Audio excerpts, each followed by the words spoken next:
Hi, my name is Ari, and I stalk celebrities. Through their filmography. Okay, just through their filmography. That's all I meant by that. I'm not dangerous. Sometimes when I come across a new actor or celebrity who appeals to me, I like to do this thing where I go through their filmography and I try to watch as much of their stuff as I can find, usually starting with the worst rated movies and TV shows on the list. I've done it with Madeline Kahn, I've done it with Cecily Strong. It sounds like I'm bragging. I've even done it with Alan Cumming before once. Never again. If you watched the last video I uploaded about getting into wrestling for the first time, you know by now that I am both officially obsessed with the Attitude Era and pathetically in love with Chyna. So this time, it's Chyna's turn. And now that I've gone down the road of Chyna's film career, I am here to ask you all today, is it possible to sue a Wikipedia page for emotional damages? I'm like almost serious. You guys know I've seen some bad stuff before. But thanks to Chyna, I've officially been broken. I did not get far down that list of movies. So today I'm here to talk about a specific movie that I was able to actually watch all the way through. It's far from the worst she's appeared in.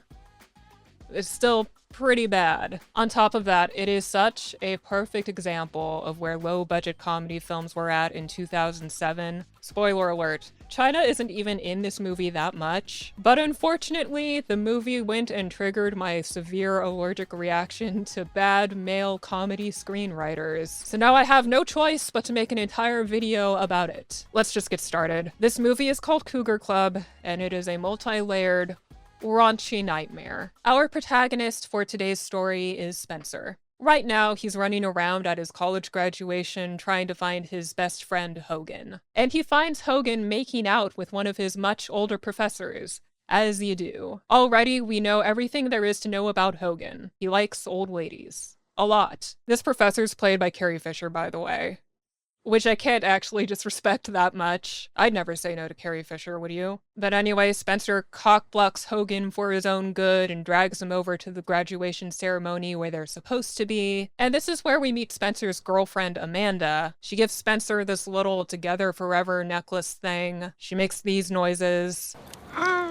That's nice. Then she's like, we gotta get a photo of us on campus because this is where we met and this is where we fell in love. And it's gonna define us for the rest of our lives. Which makes no sense. And on top of that, Spencer couldn't make it any more clear how much he despises this poor woman. Every time he interacts with her, it's against his will. You'll see how bad it gets. Now, the second Amanda was introduced via this stupid, whiny necklace scene, I felt this specific kind of repulsion and sense of foreboding combo rising up from within me, because this character felt very familiar, and it only took me a couple seconds to figure out how. Here it is. I used to take screenwriting and film courses at my community college, back when I thought that was something that I was meant to do. And every beginner screenwriting class has that set of students that walks in completely incompetent at writing women. They were called all the boys in class. So let's scale that group of boys down even more, and we'll focus on the boys who walk in class knowing they're not out to be the next Spielberg, okay? They just want to write comedy movies. The raunchy kind that they and their friends like to watch. And those guys' first screenplays ever are guaranteed to fulfill these two stereotypes, without fail. Stereotype 1. The theme of the movie is all about the importance of the boys. The sacred brotherhood between two completely unremarkable, factory-produced 22-year-old heterosexual men who need to learn that their unbreakable male bond can survive the most treacherous of obstacles, as long as they just hold on to each other. And stereotype number 2, the second most treacherous of obstacles in the movie is the protagonist's dumb bitch of a girlfriend who doesn't let the boys have any fun. The actual most treacherous obstacle of the movie usually has to be something like themselves. Like the two best friends also happen to have really clashing personalities that hinder them from reaching their goal together. While we're at it, do you want to know what those two clashing personalities always are? One of them works hard and doesn't have sex, and the other one works never and has sex. That's it. Now the next time you're in an intro to screenwriting workshop, you'll be able to predict every other guy's script before they even whip him out. And after watching this video, you'll quickly realize how many screenwriters not only never progressed from this stupid formula, they went on to profit from it. Ain't that a kick in the face? Hey Ari, just curious, what were your first screenplays my like? first screenplay was perfect. It was Were so they good. really that much better than those guys? Stop. How many of your screenplays get made, Shut huh? up. Your first screenplay sucked enough. too, didn't Okay, it? I am a You're not creative that genius. good. Anyway, let's get back to Spencer and Amanda and Hogan. Spencer must have found a way to get out of the college quad photo after all, because we cut to the party at his parents' house, and Amanda's going on about how disappointed she is about it. Spencer's trying to play it off like, come on, isn't it actually better that instead of a photo in the quad where we met, we just have one in front of my fucking stupid childhood treehouse? Isn't that equally meaningful to both of us? The guy we're supposed to root for, ladies and gentlemen. Yes, King. Manipulate that dumb bitch. So relatable. At the party, we also get the pleasure of meeting Spencer's one-dimensional parents. Spencer's dad's thing is that he is always on the verge of shitting his pants. He exists in a constant state of pre-diarrhea. And his mom's thing is that she just doesn't notice shit when it's happening right in front of her. I think that's the entire joke. I mean, look at this part. This girl shows Spencer her tits because of some bet that they had. Oh, hello, who's this pretty thing? Casey Dixon. Oh, aren't you just the most charming girl? Excuse me, did you just... What? This will never get addressed, by the way. Not a single other person at this party noticed some random girl whipping her tits out. The mom looked directly at them and then just moved right along. Okay, all the guests get rounded up for a moment so Spencer can give this generic-ass toast. I'd like to thank my obscenely wealthy parents for paying for my college and connecting me with my next internship with that lawyer over there. Yeah, you old man. I couldn't be more blessed. Oh, and thanks to my girlfriend Amanda for drinking so much today. She can't publicly express how much I've been neglecting her. Hell yeah, Amanda. But the entire time this is going on, we hear like these sex sounds coming from that treehouse that mean so much to Spencer. See, this whole time at the party, Hogan's been hitting on Faye Dunaway over there, who's the wife of the lawyer that Spencer is supposed to intern with this summer, and they've hit it off, and they've decided to go to absolute town in that old treehouse. So much so that it falls apart in the middle of Spencer's speech, and everyone looks, and then like... they play this didgeridoo music over the reaction for some reason.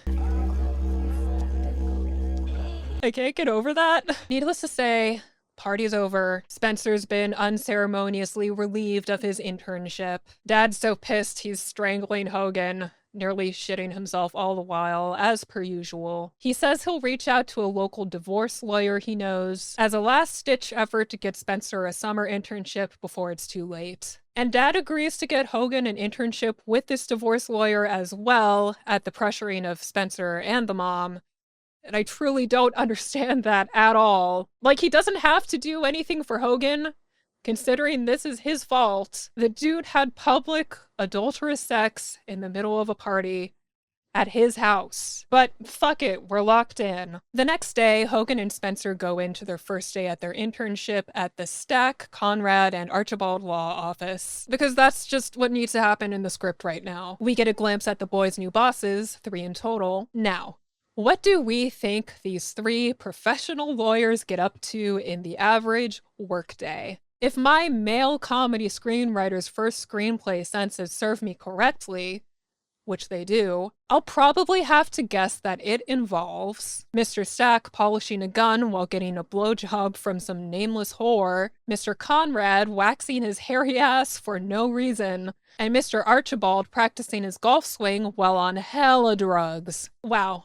I'm so good at this. Yet another baby's first comedy trope at play here. The workplace that accomplishes fuck all because everybody is an asshole for no reason. Ugh, look at him, he's on cocaine. Now our boys get to do all the worthless office jobs like watering the plants. Ha ha. As the boys settle in, we meet one of their new co-workers who's named Carl. He gets bitched out by the bosses a lot, especially Mr. Archibald. Hogan's like, get this. I hear this guy is so lonely and so horny, he sneaks into the file closet and he fucks the file cabinets. What?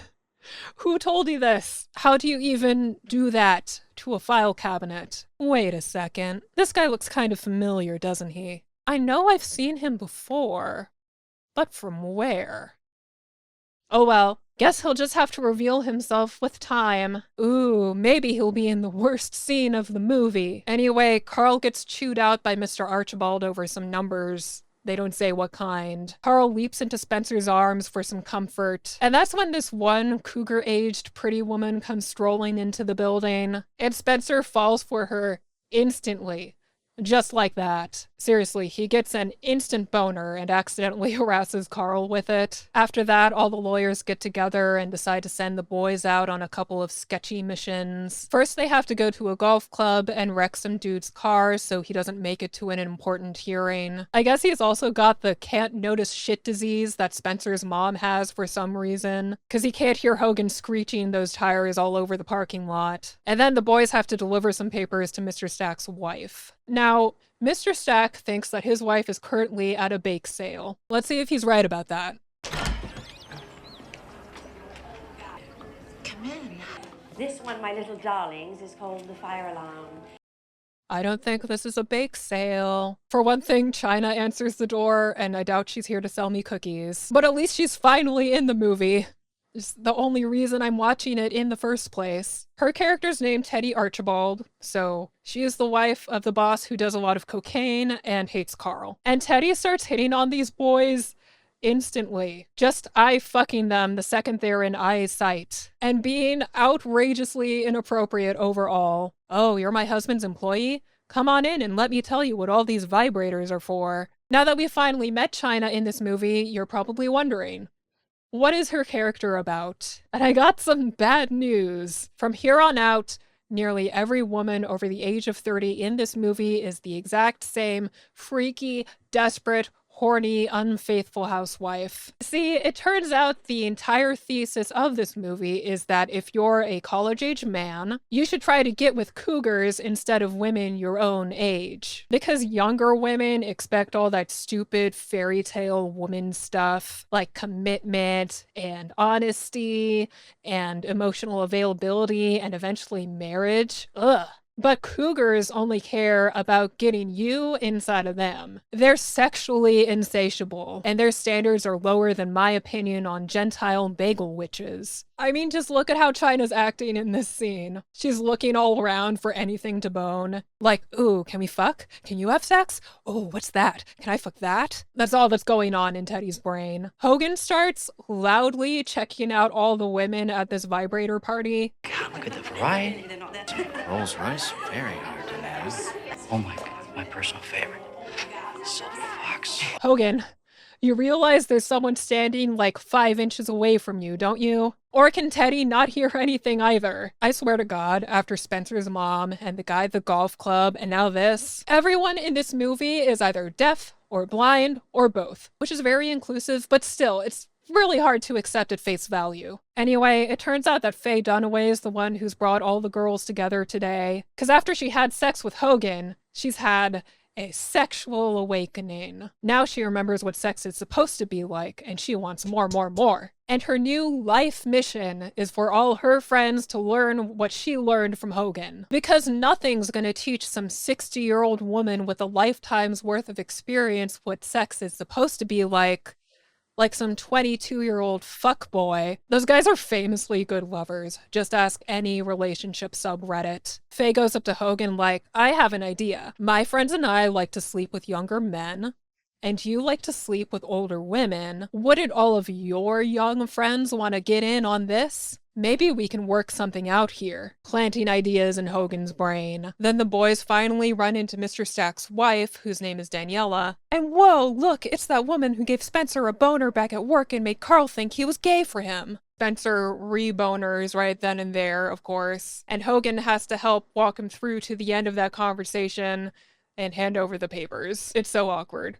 Like, I am seeing zero sparks, zero chemistry at this moment. Just can't wait to see where this is going. Back at Spencer's house that night, Yeah, I think I just completely forgot to mention that Hogan is living with Spencer and his family in Spencer's room. Yeah, they've been kicking it Ernie and Bert style this entire time. Because Hogan, unfortunately, has no family. Not that that affects him emotionally in any way. Now Spencer's having a little crisis because he really wants to get to know Daniela Stack better, but he still has that dumb bitch of a girlfriend to worry about, whatever her name was. Hogan's like, don't even worry about it, man. Look, we have ourselves a great business opportunity with these cougars. Yeah, Hogan's fully bought onto Faye Dunaway's little pitch from earlier, and he wants to start charging his friends to have sex with all these older women. I know, right? Sounds lucrative. Look, Faye Dunaway, I fully agree. You look radiant as hell in this movie. But the men of the year 2007 are simply not evolved enough to notice that yet. Spencer resists the business idea at first, but he gets talked into it when his mom walks in mid-conversation like, sometimes Spency says no when he means yes. I guess she can actually hear things really well, just on a really selective basis. Anyway, yay, Spencer and Hogan are gonna establish this cougar club for real. So now we get this montage of them going around building up their client base. They're handing out flyers to all these young guys, and every single one of them is like, whoa, sweet, old ladies I can pay to bang? Thanks, man. You know how that would play out in reality? They take their recruiting to the file closet at work because you know they're gonna find Carl in there with his girlfriend, Cabinetta. God, they literally show him banging the cabinet. And I still can't for the life of me understand how this is supposed to work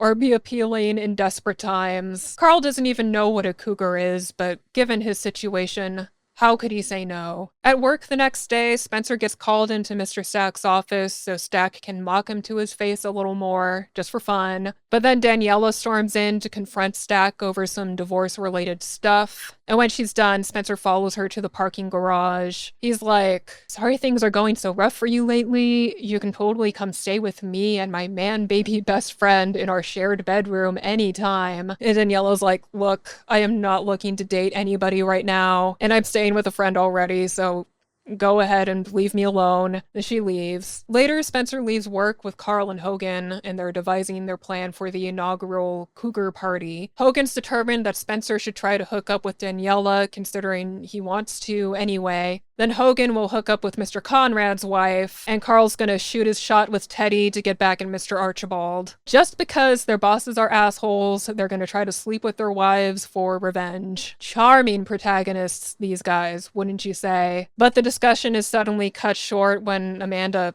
pulls up in her car out of nowhere. Yeah, remember that pointless woman? Still here, apparently. She drives Spencer home to have a little talk about, you know, why haven't you called me in like a month? Then Amanda's like, we need to start talking about moving in together. Amanda. We are ready for that next step, Spency. How do you know this, though? Is it the way that y'all spend no time together? Is it the way that he obviously hates you? Honestly, I don't understand why he wants to be with her, but I understand why she wants to be with him even less. That night, Hogan and Spencer debrief before the big party. They're using the divorcee files from work so that Faye Dunaway can reach out to all these newly liberated cougars and invite them to the party. And they choose to have the first party at Spencer's parents' place. What could go wrong? Hogan pays for a night out for Spencer's parents to get them out of the way, and once they're gone, the cougars start flooding in. I mean, there's a ton of older women here to come party with the boys. There's also a ton of young men here, which I'll tell you again, is stupid and fake. The party gets going, and the boys find that Daniela Stack is here.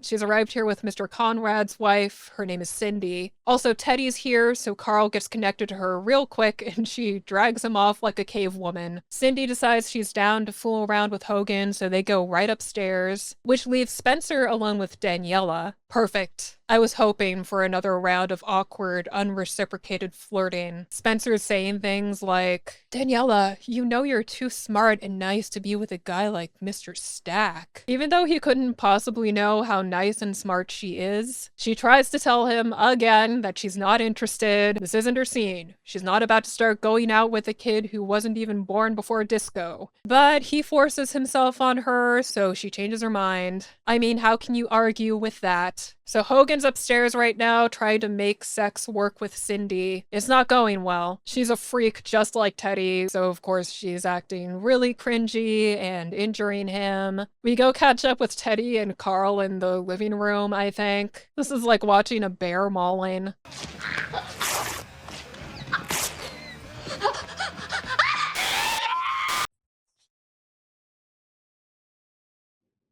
What the fuck was that? Wait a second. How do you feel about feet?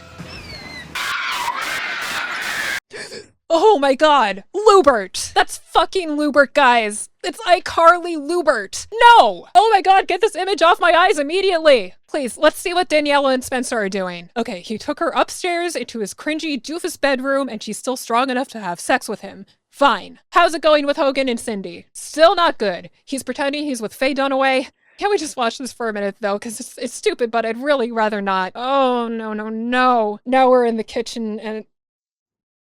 Sorry, it's just... No! No, LEWBERT, no! He's eating whipped cream off of Chyna's feet. Why? Were my therapy bills not high enough? The sounds, guys. You don't get it. The sounds are gonna haunt me. And don't get it twisted, okay? I know some of you in my audience are total sickos, and y'all are probably wondering to yourselves right now, come on, Ari, are you really saying that if you had gotten the opportunity to lick ice cream toppings off of Chyna's feet, you wouldn't have done it for free? And no, I'm not actually saying that at all. 100% I would. But I wouldn't force innocent people to watch. Anyway, Daniela and Spencer are about to go for round 2 when they hear a car in the driveway, and they find it's Spencer's parents.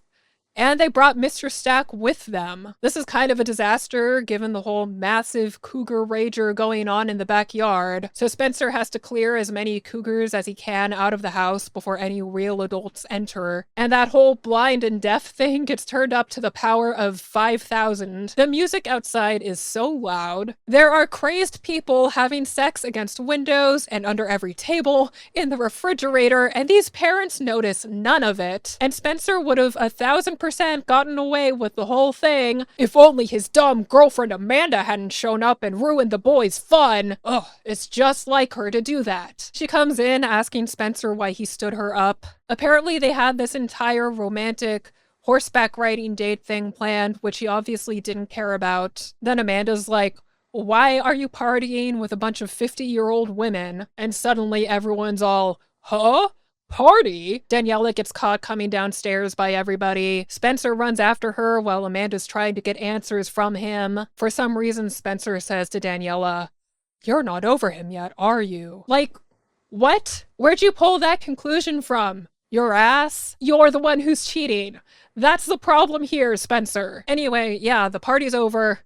The consequences are minimal. The next day at work, determined to traumatize me more, Carl has brought a cake shaped like a foot to share with all his co-workers. Seems that Carl's experienced a foot-themed spiritual awakening, which he's now forcing upon everyone else. Oh, and he's passed the bar exam, so I guess that's part of this too. That's right.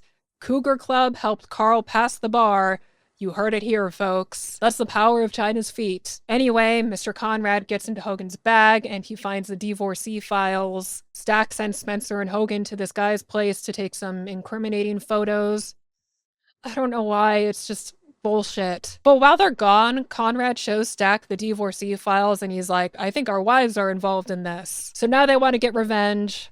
Even though Stack and Daniela are divorced and he doesn't even care about her. So the boys are at this guy's house and they're spying on him while he's in the hot tub with a couple of topless women. Spencer's still going on like, I can't believe she's still not over that guy. And I'm like, dude, again, she did not say that. That's not what the problem was. You're the problem. And you know what? So is this disaster of an ADR line read. Ladies, I gotta go pull on my bow. And then the guy shoots an arrow at them and they run away. And it doesn't matter. Okay, we gotta speed run for the rest of this movie because I'm losing it. The boys throw another huge cougar bash in Beverly Hills. Spencer gets spooked because Daniela shows up with Mr. Stack. And then this floppy guy barges in without even paying. They confront him. He offers to pay the membership. They offer to take it from him. Turns out he's a cop. Now the party's over and Spencer and Hogan get arrested for pandering. Stack snitched on them. He brings Daniela over to come see Spencer get arrested and what a loser he is. Spencer and Hogan get put in jail and they argue, like, Amanda was right about you all along, Hogan. Yeah, well, you're just a pussy, Spencer. The boys aren't the boys anymore. Spencer's parents bail them both out, but they are so disappointed. Hogan can't live with them anymore, so he seeks refuge with Professor Carrie Fisher. And Spencer is sentenced to watching dumb romance movies on repeat with his dumb girlfriend Amanda. Ugh, women are the worst. Sometime later, the boys reconvene to show up for their court hearing. They've enlisted Carl to act as their lawyer. They're his first clients ever. And obviously, he does an insanely terrible job. The guys plead not guilty, and then they get the next court date. The boys have an awkward, how's it been, bro, kind of conversation.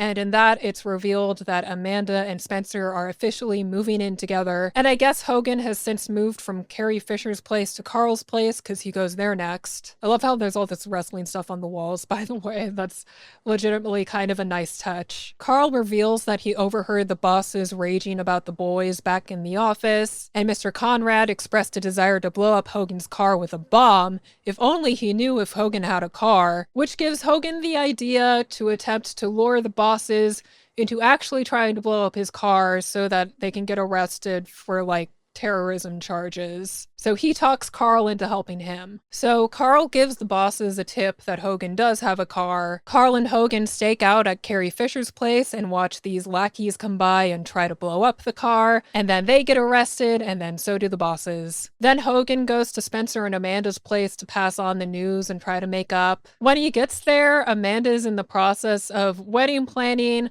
and doing a wedding dress fitting at the same time. That's right, the evil bitch is trying to chain our man Spencer down for life. Typical. We can't let her do this to the boys. So Hogan nobly intervenes in this crime against cougars, and then he lets Spencer know what happened, and that Carl got them a meeting with the judge for their case right then and there, so they gotta go. And Spencer finally puts his foot down, and he breaks up with Amanda once and for all. Yes! Score for the boys! Now shut up and make me a sandwich, Amanda. Sorry. Got a little carried away for a second there. Started thinking I was one of the boys. As if. So Hogan and Spencer get to meet with the judge. She immediately takes her robe off to reveal this wild take of an outfit she's got on, like it's something an adult actress would wear to roleplay as a judge. She's like, "You two want me to believe that you started a club just so you could hook up with old broads like me?" Hogan sweet talks her for a second. I'm looking at you right now, and all I want to do is just jump over this table and go to town. He's like, "We're doing this for the women who we respect so much, who we're so attracted to." But what the judge really needs is proof that Spencer specifically is attracted to older women, because I don't know. Maybe all she wanted was an excuse to kick her heels off, crawl on top of the table, and make out with him. It's so not okay. Spencer passes the test, though, so maybe she was onto something. Oh, and the judge has one of those Cougar Club pendants on, so I guess she's been going to the parties this entire time. Fine. I don't even care what that implies. After that, Spencer goes to see Daniela, and they apologize to each other, and Spencer invites her to the next Cougar Club party. And that's it. That's the last time we see her. Because at the party, she never shows up, but the judge does. Because as we've established, she's been going to these things all along. Hogan's like, "Take a look around, Spencer. This is what can happen when you say yes." Moral of the story? Fuck. So now these guys are going on a cougar tour of sorts. They've got an entire party bus for it. Chyna's going with them for some more foot-themed fun all across the nation. They say goodbye to their parents. They drive off into the sunset. And now I can finally die. This movie was a terrible experience. Only watch it if you like to scream and if you don't like women. Anyway, I'm gonna keep doing movie reviews and other stuff along with my standard Degrassi content. So if you're interested in that, go ahead and hit that subscribe button. I've got some really fun videos planned for this year. But that's enough from me for today. Remember to always wear shoes around LEWBERT, and I'll see you next time.